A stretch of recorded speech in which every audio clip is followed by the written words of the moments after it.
তাকে শুলে চড়ানোর জন্য সমস্ত ব্যবস্থা গ্রহণ করে ফেলল।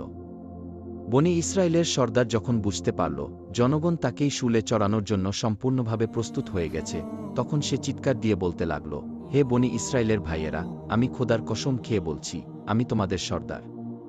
আমার চেহারা পরিবর্তন ঘটেছে কিনা তা আমার জানা নেই, যদি তোমরা আমাকে অন্যরকম দেখে থাকো তবে আমার মনে হয় এটা ঈশার খোদার কীর্তি। আমার বিশ্বাস ঈশা আল্লাহর একজন সঠিক নবী ছিলেন।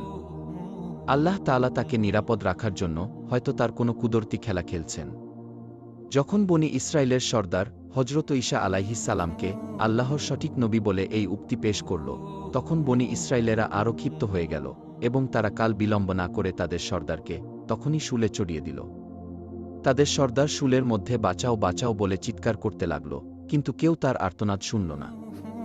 অতঃপর তারা তাকে শুলে চড়িয়ে তার প্রাণবায়ু নিভিয়ে দিল। এই দৃশ্য দেখার জন্য অসংখ্য জনতা সেখানে ভিড় করেছিল। যখন বনি ইসরায়েলের সর্দারকে শুলবিদ্ধ করে হত্যা করা হলো, তখন অধিকাংশ লোকের মনে হল এটা হজরত ঈশা নয়, বরং এটা বনি ইসরায়েলের অবাধ্য সর্দার। আবার কিছু বনি ইসরায়েল মনে করতে লাগল ঈশাকেই হত্যা করা হয়েছে।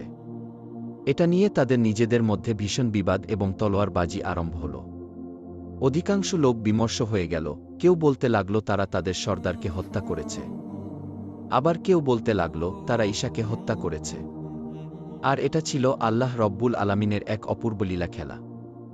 এই অবস্থা দেখে হজরত ঈশা আলাইহিস সালামের অবর্তমানে বহু বনি ইসরায়েল হজরত ঈশা আলাইহিস সালামের উপর ঈমান আনল এবং তারা কালেমা পাঠ করে হজরত ঈশা আলাইহিস সালামের শরীয়তের উপর জীবনযাপন করার জন্য অঙ্গীকারবদ্ধ হল।